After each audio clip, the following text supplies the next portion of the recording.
Shalom saudara, bagaimana kabarnya? Saya berharap keadaan saudara sekalian dalam keadaan sehat dan senantiasa disertai oleh Tuhan kita, Yesus Kristus.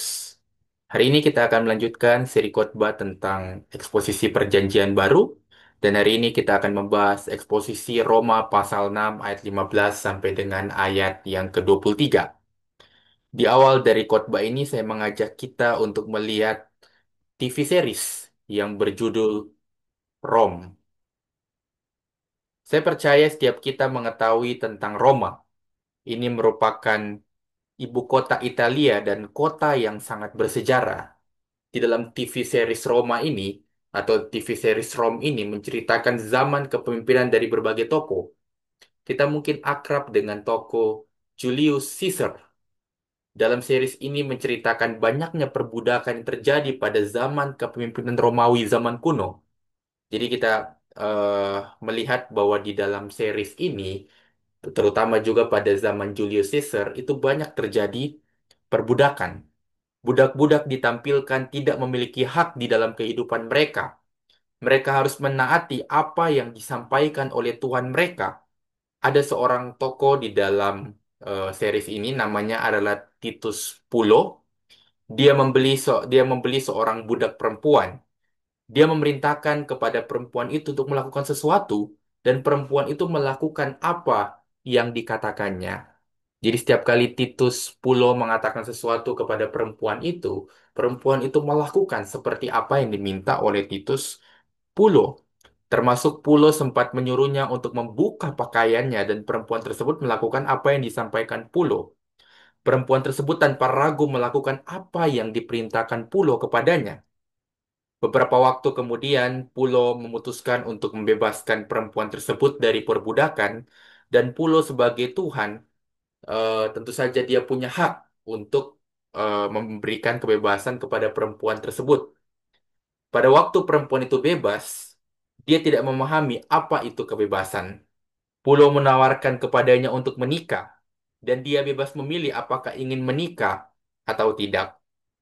Perempuan ini masih kebingungan dengan kebebasan. Dalam kondisi kebingungan, dia mengiyakan apa yang disampaikan Pulo kepadanya. Seiring dengan berjalannya waktu, perempuan ini semakin memahami apa itu bebas dari perbudakan dan bebas untuk mengambil keputusan. Dari kisah ini kita bisa melihat adanya dua status yang dialami oleh perempuan ini. Status budak yang mengharuskannya melakukan apa yang diminta Titus Pulo, dan status merdeka yang membuatnya bisa memutuskan sebuah pilihan yang diminta Titus Pulo. Jadi kita bisa melihat hal ini terjadi di zaman Romawi kuno, di zaman Romawi terutama di zaman Julius Caesar tentang terjadinya perbudakan dan bagaimana kita melihat bahwa budak itu tidak memiliki hak atas kehidupan mereka, tidak memiliki hak atas pilihan-pilihan mereka. Tetapi ketika budak tersebut telah diberikan kemerdekaan, maka dia memiliki pilihan-pilihan di dalam kehidupannya yang dia bisa tempuh untuk dia menjalani kehidupan. Sebagai orang Kristen, saya ingin mengajukan pertanyaan untuk kita semua. Apakah status saudara? Apakah saudara adalah hamba dosa ataukah orang merdeka? Kita akan melihat lebih jauh tentang hal ini dalam Roma pasalnya yang ke-6 ayat 15 sampai dengan ayat yang ke-23. Saya mengajak kita membuka Roma pasal 6 ayat 15 sampai dengan ayat yang ke-23. Saya akan membacakan firman Tuhan ini kepada saudara sekalian. Jadi bagaimana? Apakah kita akan berbuat dosa karena kita tidak berada di bawah hukum Taurat, tetapi di bawah kasih karunia? Sekali-kali tidak. Apakah kamu tidak tahu bahwa apabila kamu menyerahkan dirimu kepada seseorang sebagai hamba untuk mentaatinya, kamu adalah hamba orang itu yang harus kamu taati, baik dalam dosa yang memimpin kamu kepada kematian, maupun dalam ketaatan yang memimpin kamu kepada kebenaran? Tetapi syukurlah kepada Allah. Dahulu memang kamu hamba dosa. Tetapi sekarang kamu dengan segenap hati telah mentaati pengajaran yang telah diteruskan kepadamu. Kamu telah dimerdekakan dari dosa dan menjadi hamba kebenaran. Aku mengatakan hal ini secara manusia karena kelemahan kamu. Sebab sama seperti kamu telah menyerahkan anggota-anggota tubuhmu menjadi hamba kecemaran dan kedurhakaan yang membawa kamu kepada kedurhakaan. Demikian hal kamu sekarang harus menyerahkan anggota-anggota tubuhmu menjadi hamba kebenaran yang membawa kamu kepada pengudusan. Sebab waktu kamu hamba dosa, kamu bebas dari kebenaran. Dan buah apakah yang kamu petik daripadanya? Semuanya itu menyebabkan kamu merasa malu sekarang karena kesudahan semuanya itu ialah kematian. Tetapi sekarang setelah kamu dimerdekakan dari dosa dan setelah kamu menjadi hamba Allah, kamu beroleh buah yang membawa kamu kepada pengudusan dan sebagai kesudahannya ialah hidup yang kekal. Sebab upah dosa ialah maut, tetapi karunia Allah ialah hidup yang kekal dalam Kristus Yesus, Tuhan kita. Di awal dari pembahasan teks ini saya ingin mengajukan pertanyaan kepada saudara. Apakah ada orang yang benar-benar bisa bebas dari segala sesuatu? Apakah ada orang yang betul-betul tidak terikat kepada sesuatu, tidak dikuasai oleh sesuatu, dan dia betul-betul bebas? Saudara bisa tanyakan di dalam hati saudara. Roma pasal 6 ayat 15 berbunyi, jadi bagaimana? Apakah kita akan berbuat dosa karena kita tidak berada di bawah hukum Taurat, tetapi di bawah kasih karunia? Sekali-kali tidak. Teks ini dengan sangat jelas memberitahu bahwa sekalipun kamu telah menerima kasih karunia Tuhan dan tidak hidup di bawah hukum Taurat, itu bukan berarti kamu bebas melakukan apa yang kamu mau, yaitu berdosa. Paulus melanjutkan pada ayat selanjutnya, yaitu pada ayat 16 yang berbunyi, apakah kamu tidak tahu bahwa apabila kamu menyerahkan dirimu kepada seseorang sebagai hamba untuk mentaatinya, kamu adalah hamba orang itu yang harus kamu taati, baik dalam dosa yang memimpin kamu kepada kematian, maupun dalam ketaatan yang memimpin kamu kepada kebenaran. Paulus dalam ayat 16 dengan sangat jelas memberitahu bahwa setiap orang pasti menghambakan dirinya kepada sesuatu. Tidak ada satupun orang yang tidak menghambakan dirinya kepada sesuatu. Setiap orang pasti menghambakan dirinya kepada sesuatu. Entah itu kepada dosa ataupun kepada kebenaran. Orang pasti memutuskan untuk menyembah sesuatu. Menghamba yang dimaksud di sini itu berbicara mengenai worship atau berbicara mengenai penyembahan. Jadi setiap orang itu pasti menyembah sesuatu. Dia menyembah Tuhan atau mungkin dia menyembah dosa atau dia menyembah berhala. Setiap kita pasti menyembah sesuatu. Bahkan orang ateis yang dikenal sebagai orang yang tidak mempercayai Tuhan tetap menyembah sesuatu. Dan yang mereka sembah adalah pikiran mereka. Yang mereka sembah adalah diri mereka sendiri. Mereka berpikir bahwa segala sesuatu bisa diukur dengan logika mereka, dengan pikiran mereka, dan standar kebenaran adalah pikiran mereka. Kita tahu karena orang ateis menjadikan pikiran mereka, logika mereka sebagai segala-galanya, maka itulah Tuhan mereka. Diri mereka sendirilah Tuhan mereka. Martin Luther pernah mengatakan bahwa kita akan menjadi seperti apa yang kita sembah. Dan seorang bernama Rebecca Manley Piper di dalam buku Out of the Salt Shaker, dia pernah mengatakan bahwa apapun yang mengendalikan kita adalah Tuhan kita. Orang yang mencari kekuatan dikendalikan oleh kekuatan. Orang yang mencari penerimaan dikendalikan oleh penerimaan. Kita tidak mengendalikan diri kita sendiri. Kita dikendalikan oleh Tuhan dari hidup kita. Perkataan Luther maupun perkataan Piper berarti bahwa kita akan menaati apa yang dikatakan dan diinginkan oleh apa yang kita sembah. Jika dosa yang adalah Tuhan kita, maka kita akan menuruti, kita akan menaati, kita akan mendengarkan apa yang disampaikan dosa kepada kita. Apa yang diinginkan dosa kepada kita, itulah yang menjadi tujuan hidup kita. Itulah yang menjadi apa yang kita inginkan, dan kita akan menjadi seperti yang dosa itu inginkan. Tetapi jika kebenaran yang menjadi Tuhan kita, jika Allah yang menjadi Tuhan kita, maka apapun yang disampaikannya, apapun yang difirmankannya, kita akan mendengarkan, kita akan menyimak, kita akan melakukan dan menaati setiap perintah-perintah, dan kita akan menjadi serupa dengan Dia. Perkataan Luther maupun Piper sedang menyampaikan bahwa apa yang dikatakan dan diinginkan oleh diri kita itu sebenarnya mencerminkan apa yang kita sembah. Selanjutnya di dalam Roma pasal 6 ayat 17 sampai dengan ayat 18 berbunyi, "Tetapi syukurlah kepada Allah, dahulu memang kamu hamba dosa, tetapi sekarang kamu dengan segenap hati telah mentaati pengajaran yang telah diteruskan kepadamu. Kamu telah dimerdekakan dari dosa dan menjadi hamba kebenaran." Pada bagian ini kita melihat bahwa Paulus sedang menyampaikan kepada jemaat di Roma bahwa dahulu mereka menghambakan diri mereka kepada dosa. Ini berarti mereka melakukan segala aktivitas mereka di dalam dosa. Jadi di sini dengan sangat jelas disampaikan bahwa jemaat Roma dahulu mereka menghambakan, mereka melakukan setiap aktivitas mereka dan menjadikan segala aktivitas itu kepada dosa. Mereka menghambakan diri mereka kepada dosa. Seringkali muncul sebuah pertanyaan, apakah orang yang belum percaya kepada Yesus Kristus bisa melakukan kebenaran? Bukankah mereka bisa melakukan kebaikan-kebaikan moral? Nah, ini mungkin menjadi pertanyaan kita. Kita melihat banyak orang dunia, bahkan orang-orang dari keyakinan yang lain, itu mereka banyak melakukan tindakan moral.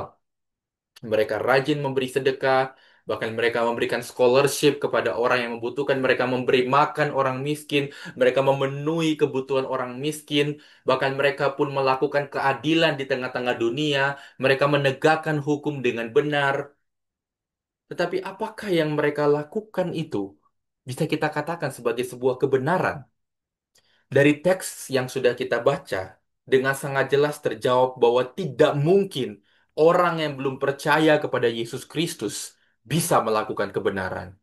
Mungkin mereka bisa melakukan hal-hal moral, mereka bisa melakukan berbagai macam tindakan baik, tetapi motivasi mereka melakukan semuanya itu bukanlah pada Allah yang benar, sehingga tindakan itu tidak dipandang sebagai tindakan yang benar di hadapan Allah.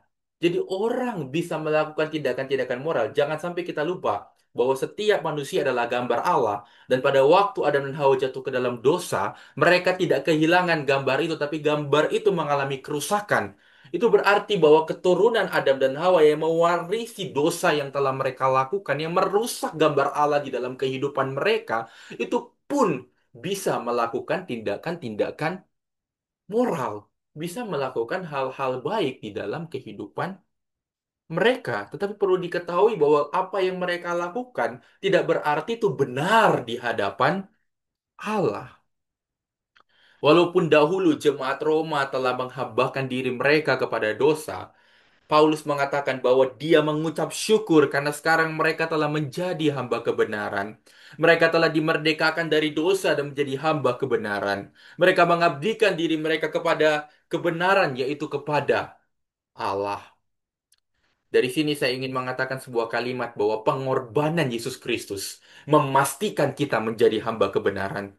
Saya ingin mengatakan bahwa pengorbanan Yesus Kristus adalah sesuatu, adalah peristiwa yang sangat penting yang betul-betul merampas kita dari dosa kepada kebenaran.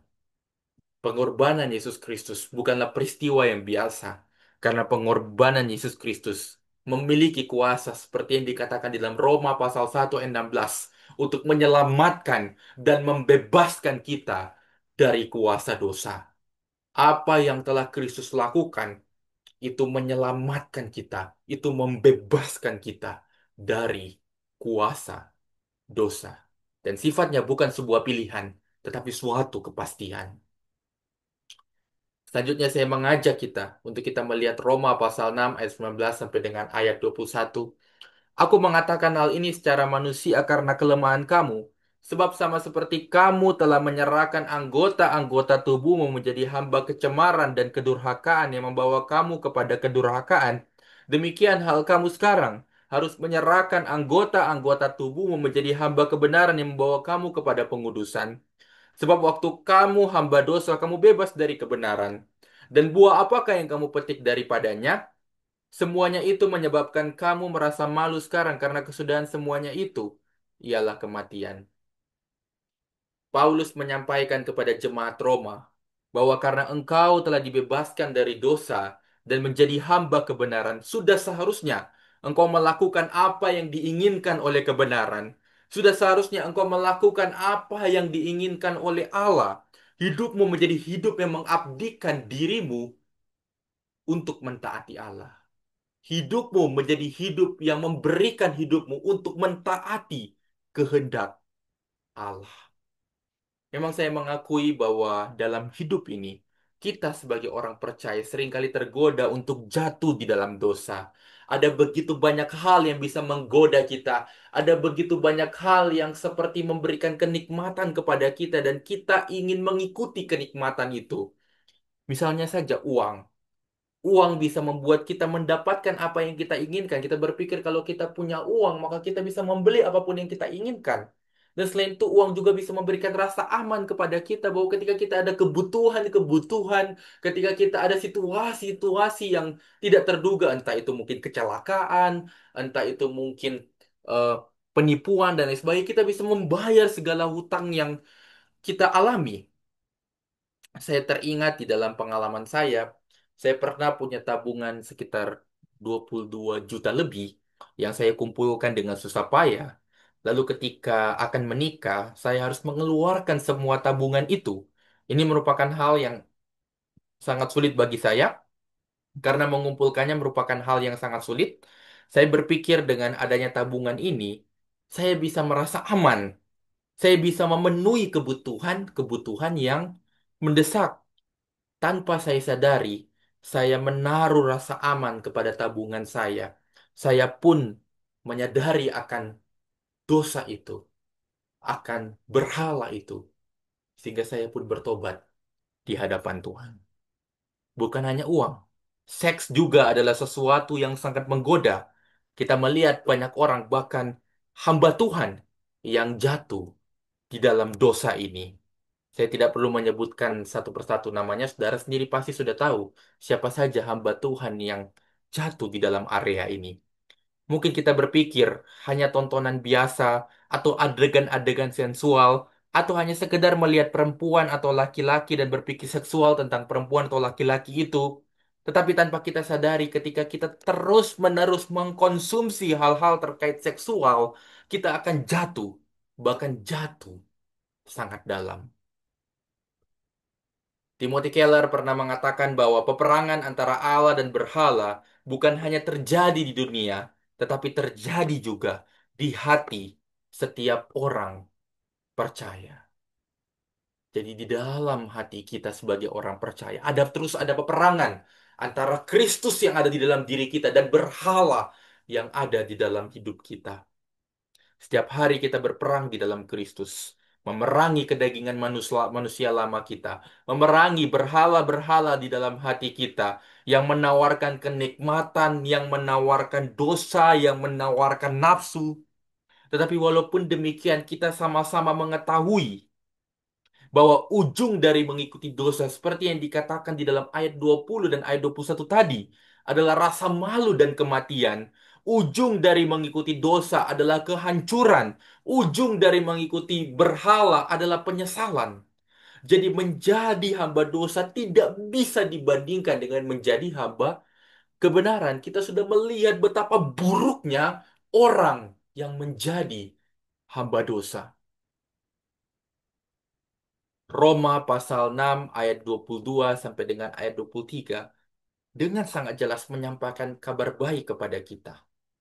Tetapi sekarang setelah kamu dimerdekakan dari dosa dan setelah kamu menjadi hamba Allah, kamu beroleh buah yang membawa kamu kepada pengudusan dan sebagai kesudahannya ialah hidup yang kekal.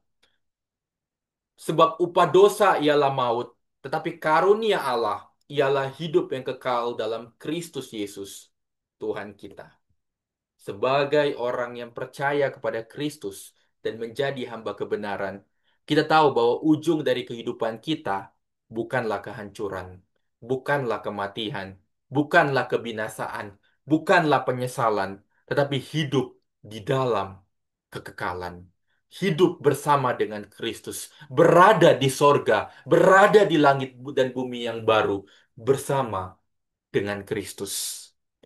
C.S. Lewis di dalam buku Mere Christianity pernah mengatakan bahwa kekristenan menegaskan bahwa setiap individu manusia akan hidup selama-lamanya. Dan hal ini pasti benar atau salah.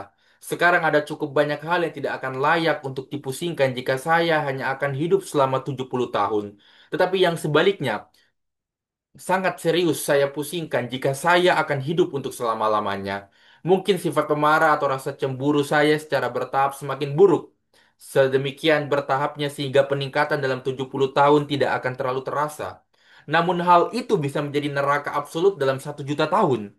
Faktanya, jika kekristenan itu benar, neraka adalah istilah teknis yang tepat untuk menggambarkan akibatnya. Sebagai orang-orang yang percaya kepada Kristus, kita bersyukur bahwa kita tidak mengalami hal ini. Kita tidak mengalami apa yang disampaikan oleh C.S. Lewis ini, tetapi kita justru mengalami yang sebaliknya, di mana kita akan melihat adanya sukacita yang melampaui segala akal, damai sejahtera yang melampaui segala akal, kenikmatan yang melampaui segala akal di dalam kebenaran. Dan kita bersyukur atas semuanya itu. Saya ingin menutup dengan 3 pertanyaan reflektif yang saya rindu untuk saudara bisa renungkan di dalam hati saudara. Yang pertama adalah, apakah Kristus betul-betul telah menjadi pusat di dalam kehidupan kita? Sehingga kita ingin meninggalkan manusia lama dan senantiasa rindu menghidupi manusia baru di dalam kehidupan kita. Coba saudara tanyakan di dalam hati saudara, apakah Kristus betul-betul telah menjadi pusat di dalam kehidupan saudara, sehingga saudara ingin meninggalkan manusia lama, ingin meninggalkan dosa, ingin meninggalkan berhala, ingin meninggalkan segala godaan, dan senantiasa rindu menghidupi manusia baru di dalam kehidupan saudara. Yang kedua adalah, apakah kita senantiasa bersyukur atas karya penebusan Kristus yang telah memerdekakan kita dari perbudakan dosa dan menjadi hamba kebenaran? Apakah karya pengorbanan Kristus yang telah Kristus nyatakan kepada saudara, yang telah Kristus berikan kepada saudara dengan cuma-cuma, dengan dia rela berinkarnasi menjadi manusia, dia rela taat sampai mati, dia rela menjalani setiap tantangan-tantangan, setiap rintangan-rintangan, bahkan kita tahu bahwa dia mati di kayu salib untuk menebus dan menyelamatkan saudara. Apakah saudara bersyukur atas karya Kristus, atas karya salib Kristus di dalam kehidupan saudara yang telah membebaskan saudara dari kuasa dosa, dari perbudakan dosa, dan membawa saudara, menjadikan saudara hamba kebenaran, yaitu hamba Allah. Dan yang ketiga adalah, apakah kita senantiasa menghidupi hidup yang mencerminkan Kristus di dalam kehidupan kita? Apakah ketika kita bertemu dengan orang lain, apakah ketika kita menjalankan setiap aktivitas kita, baik melalui perkataan, melalui perbuatan, apakah orang bisa melihat Kristus di dalam hidup kita? Apakah orang bisa melihat Tuhan di dalam kehidupan? Apakah orang bisa melihat sesuatu yang different, sesuatu yang berbeda, yang tidak dilakukan oleh orang-orang dunia, di mana ketika mereka melihat kita, mereka melihat sebuah standar integritas, mereka melihat sebuah kebaikan yang tidak biasa, mereka melihat suatu kehidupan yang berbeda dengan alur dunia, dengan jalan dunia.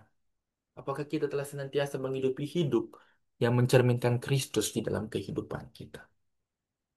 Kiranya Tuhan yang menolong kita semua untuk kita dapat menghidupi Injil Yesus Kristus di dalam kehidupan kita. Soli Deo Gloria. Amin.